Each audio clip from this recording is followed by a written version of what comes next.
Oh man, let me tell you something about the guest I'm about to meet next. Or well, you are about to meet two young, fascinating, charming, hardworking lady. Show some love for that. Show some love. She actually won the Urban Designer of the Year award at the West African Fashions Awards, man. Show some love, man. Urban Designer of the Year, West African Fashions Award, and your small issue. And she's a great brand. Put your hands together. Show some love for Adu-Amaning. And it's Vera Adu-Amaning. All right. Have a seat, Vera. All right. Good to have you here. Thank you. Wow. I follow you on social media, and I thought you were a giant, man. Because we're not there on social media. Look at this petite cutie. She's in the house. We'll take a commercial break and we'll be right back. Don't move, don't blink, don't breathe. The KSM show will be right back. The KSM show. We are back. Welcome to the show. It's good to see you. Yeah. I've heard so much about you. And occasionally I run into you on social media. Okay. You're very loud. Yes. In real life, you look very subdued, or you are just shy of me. No. You know, when I log on social media, I log on as a brand. I don't log on as Adu-Amaning, the more reserved person. Okay. So it's two personality. Okay. So your social media is the brand. Yes. And then, but you're so laid back in real life, and you've accomplished so much. Congratulations. Thank you. First of all, Urban Designer of the. How did you? Okay, I was just on Facebook on my usual activities because I'm very active on social media. And Selena Babe actually inboxed me and told me that, hey, you've been selected for an award. I was rather busy promoting other people who were nominated. And then she was like, you've been nominated for an award. I said, where is it? And she showed me, and there I saw that I was nominated. So I now shared on my wall for my followers to go and vote for me. And I had a call that I won. Yes, in Lagos. Wow. So you went to Lagos for the award? I couldn't go because the time was very short, but the trophy, a friend of mine brought the trophy. Brought it to you. Show some love, man. Show some love. And you're a designer extraordinaire. Yeah, thank you. How long has it taken you to do this? It's been 4 years. 4 years? No, yes. That's good. You know, to establish yourself within that 4 year, that's quite. Let's take just a quick second, look at some of the products that she works on. Take a look at this.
Absolutely amazing stuff.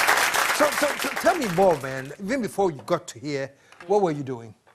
I was a graphic designer and I was into printing. I print most of the Ghanaian musicians, their promo CD, but I was working under someone. Yes, and I was also a part-time research assistant for KSM. He's a writer from Transnational Studies, University of Toronto. So I do that part-time whenever he comes to Ghana. That was what I was doing before. So here you are, a graphic designer, you know, part-time working with, and then on this, when did you decide to get into this branding of yourself and working the products out? That was years ago, like 4 years ago. And at that time, my friend and I decided to sell something. My friend felt that I'm more outspoken before.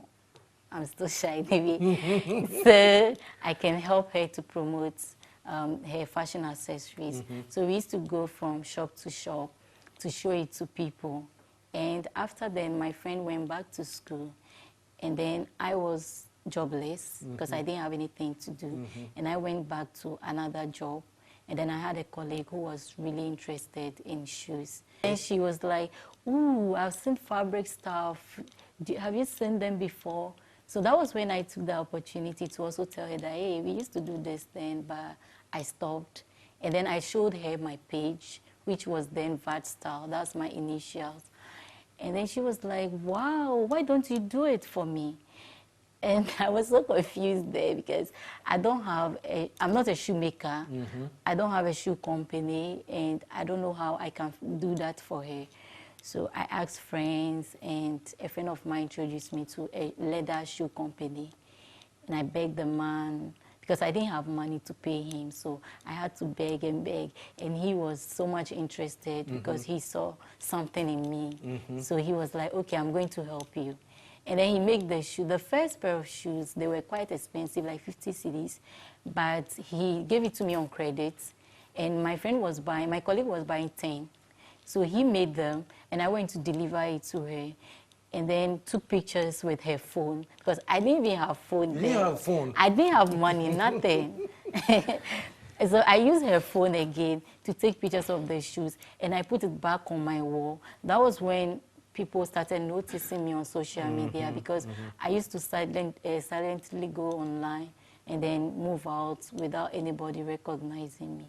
So when they saw the shoes, they were like, ooh, those shoes are nice. And then I had people who were like, I want a shoe. Okay. Yeah, so from one person, it's like when you buy your shoe, I use the money to make another one. Yeah, so small. You were reinvesting right away in Yes. growing your business. Yeah. Fantastic, fantastic. And then you did a hairstyle, the Chalewote hairstyle that blew up.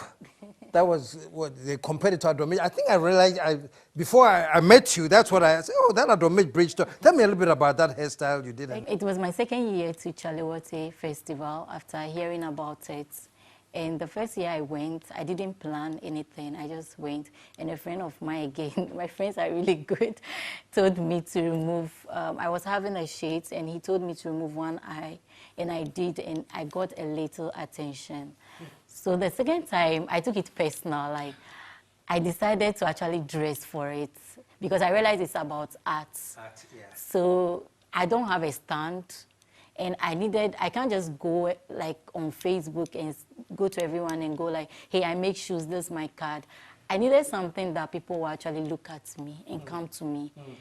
So every day I wake up, I'm like, I go to the hairdresser, because when I'm doing something, I plan ahead of time. Okay. So always I go there and I'm like, hey, I want 2 cornrow here, something like this. But she didn't know, I didn't even know about bridge. I was just describing, but she's really, yeah, she's really good, because she didn't have to look on paper. We didn't even use light. It was in the night. Really? Yes. And then she did my hair. And it started on social media when I put the selfie there the following day, and I was like, hey, I've taken this Chalewote very personal. And guess what? I may look stupid, but people are going to love me for it. And then I went to the Chalewote. With the hairstyle? Yes, I scarfed my hair because I'm still shy. So when I got to the Chalewote venue, I brought out the scarf, and people were just dragging me, taking pictures all over. Wow. And I came home. I was very tired, so I took the hair off and came home. And then the next day, while I was sleeping, my landlady called me to come and look at something. I went, and my hair is all over the internet. And I was like, and so I had like people in the UK inboxing me. They're like, hey, I saw your hair. Hey, I saw your hair in our church group. Hey, I saw your hair. Is that you? Like some missing friends. They were like, I saw a picture like you. Yeah. Is that you? Yeah. So I was really, at that moment, I wanted to cry, because people were mocking me. They were like, the renovation of the Adomi Bridge, you know, it's finally ready, and this is how it looks. And the Nigerians too were comparing it to their bridge. Like, people were just having the bridge thing. Yeah, yeah. So And that upset you? yes, at that moment, Yes. I was like, what is this? So I immediately wrote on Facebook that, hey, if you are going to tag me in any of this, I'm going to block you. And then few people who actually, like, they are into branding, they inboxed me and they were like, Vera, stop. You need to take this. This is your chance. It's an opportunity. Yes. So then any picture that I come across that it is compared to, like, my hair, I now feed them with it. And people were sharing it. I had the highest likes first time on my wall, Wow. like 500. 500 likes. It was my first time for people to actually get engaged on my wall, and it connected me to new people who were inboxing me, who were adding me, and I had to even talk about my hair with the meltwater entrepreneurship. Oh, really? You have to discuss I'm a guest lecturer because at the school. Yeah. You were a guest lecturer Yes. because of the hair. Because of the hair, I have to discuss it with the students. So As a branding thing? as a What did you branding- discuss? Yeah, my hair was a study case to the students as a social media marketing tool, a powerful social media marketing tool. Yes, so I had to tell the students how the whole So you were going there as a guest lecturer. Yes. Just so love, man. What does this tell you about social media and the power of social media?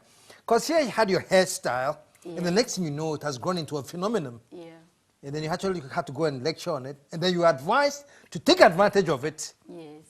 and market it. Yes, and it's funny enough that no matter what I post, it's been, I think, 2 years after Chalewote, the 2015, my hair is still trending on many pages and people are talking about it. And funny enough, if I put my hair on my wall today, I'll get more engagement. Yeah. Like, I have different shots Yeah. that people haven't seen. Yeah. I copied from Instagram. So anytime I want attention, maybe I just have to put the hair there and people will just come to my wall. How have you used that to promote your sales, to your brand, not sales, to promote your brand? Personally, it has also made me realize that I'm a product now. I'm not just someone selling shoes. Because after my hair, Woodin actually came to me to work for them. Wow. Yes, because for Show some love. Show some love. And I hope that you there are listening to the amazing things you can do with social media. So Woodin came to you? Yes, Woodin came to me, and it happened that 4 years ago, I was at the same person standing at the Woodin Osu, looking for ways that I can work with Woodin. I love Woodin fabric, and they wouldn't even mind me because nobody knew about me. But after the hair and all that, when I write my profile to Woodin, because they were actually looking for ambassadors, and I'm very aggressive on social media, like a go-getter. I have to just go for it. I don't sit down and wait for people to know me. I just find opportunities. I'm like, I choose myself. I'm here, I'm there. Hey, I'm here. So I went to their wall and I was like, hey, I choose myself. Though my name was not among the list of celebrities, I was like, I choose myself because I've been using your fabric for long and you guys need to. So the marketing personnel sent me a letter later on to work with Woodin. And I felt that they didn't just send me the letter because I went there to write, I choose myself. They sent me the letter because as 4 years after, I have gained followers. I have become very, I'm an influencer now. When I wear something, people would want to wear. When I do something, people are looking up because I do a lot of mentoring. I go to places and I have a lot of followers. So Woodin felt that this is the time we can associate our brand with someone. We're going to add value to what they do. Yes, so I think my hair has really promoted that and I've become a brand myself, personal branding. It has boosted my personal branding. Wow. You are my marketing lady of the year, man. Show some love, man. and I realized you had your education where I went to Prince Boateng, and then I completed SHS at Harvard College. Okay. Yes, and I'm now at Radford for a degree. You're right. You have now. I'm not going. From for what a I degree. learned, after you established yourself, you have made enough money to yes, to pay go back to your school, go back to school. because I've always wanted to go to school, no matter what. Wow. I've always wanted to learn, and so now that I don't have issues with finances. Yeah. How does it feel to get to the point where you are financially secure enough to put yourself back to school? It feels good because I remembered when I paid my school fees to Radford just recently, and I just went to the bank and filled blah, blah, blah, and transferred the money. Yeah. I was like, oh my Wow. God, I can't believe I can transfer more than 2,000 Ghana Wow. cedi. Show some love, man. That's a great thing. So you've gone back to Radford to do your to do degree study. in fashion design, because I'm already in that field, and I don't know everything. It's Yes. like everything that I've done Yes. is my own knowledge, Yeah. and few things I've read about. So I feel that I need a business degree to move Fantastic. forward. Yes. So you have your talents. You have accomplished so much with your talent. Yeah. You become a brand already, Yeah. but you're going back to school Yes. to study the craft and the basics so that you Yeah. can become even better. Yes. Fantastic, man. Show us some love, man. Vera, Adu-Amaning. So who are your parents and how?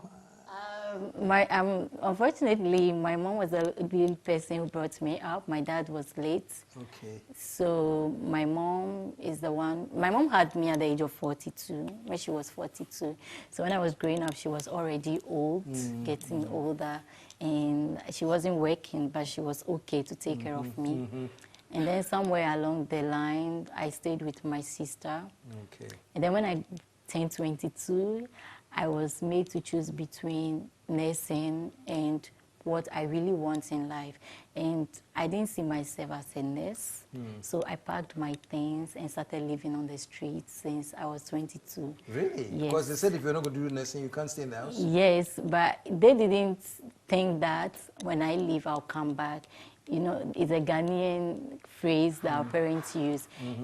My sister felt if I go out there, I don't know anyone, because I was brought up such a way that I don't go out.